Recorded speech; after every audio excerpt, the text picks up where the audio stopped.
Hi, I'm Captain Alec Robbie. I've been a sport fishing guide and captain for over 15 years. I've taken people fishing from the waters of Point Conception, California, to Puerto Vallarta, Mexico, and everywhere in between. During that time, it has taught me the importance of preserving the wild places we enjoy for years to come. Join me as we discuss techniques, conservation, and engaging our community to keep our world wild and to keep our outdoor pastime strong for generations. This is Keep It Wild with Alec Robbie. Hello, everyone. Welcome to the Keep It Wild podcast with Alec Robbie. I'm your host, Captain Alec Robbie. A little bit about myself. I have always loved the outdoors, more specifically fishing to begin. From what I could remember, I couldn't stay away from it, be it small creeks, piers, jetties on the ocean, little cattle boats, charter boats, anything that I could get near a fish, I was all over. And around the ripe age of 15 or so, I was allowed to begin working, or at least volunteering, on a boat on my way to becoming a captain/guide.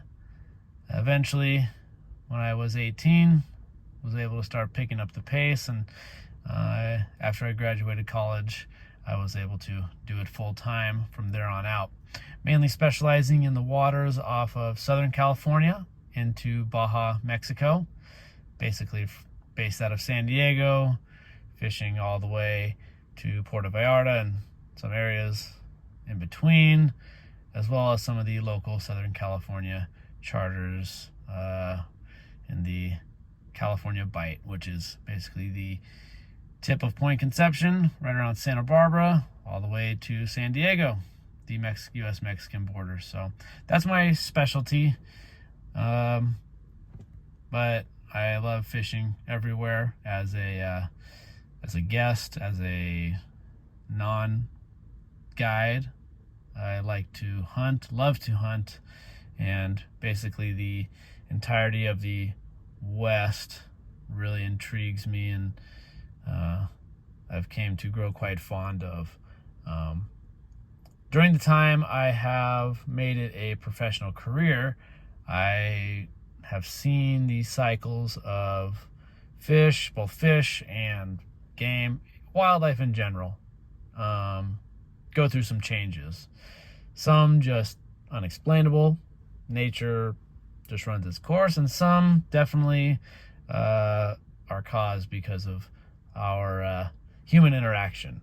And it's kind of interesting to see it as it goes through its patterns, and just, having to be a part of it, both as a job and now, looking on as just a hunter or an average person who puts in for tags and seasons and goes fishing in places, just with regulations, and how that all ties into it all, and what it actually affects. So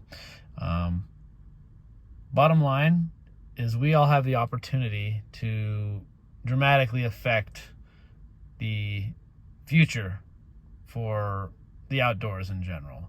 The mountains, the deserts, the lakes, the rivers, and the ocean. So that's how I kind of am tied into this whole movement here, call it, or at least just a discussion, a podcast discussion, just to dissect little parts of it from professionals, guides, people who make policies, enforce, fish and game enforcement, biologists who study it day in, day out, just kind of bridge the gap between us all, and I believe it really will bring awareness to the outdoor and wildlife scene.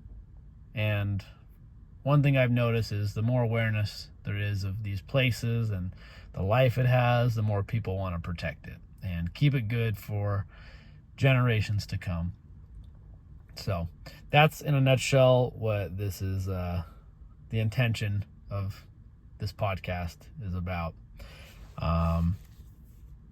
the kind of core pillars I'd like to circle back to often are basically experiences, both, either if I'm talking, my fishing charter trip guide experiences, some techniques that I could bring to the table, but also the guests. I am the first to admit that there are going to be much better people out there for all facets. Some people specialize in elk hunting. Some people specialize in duck hunting. Some people specialize in swordfish migration. Some people specialize in water, just habitat conservation for our watersheds. So having them on, getting their expert insight is a big motive. And sustainability and conservation.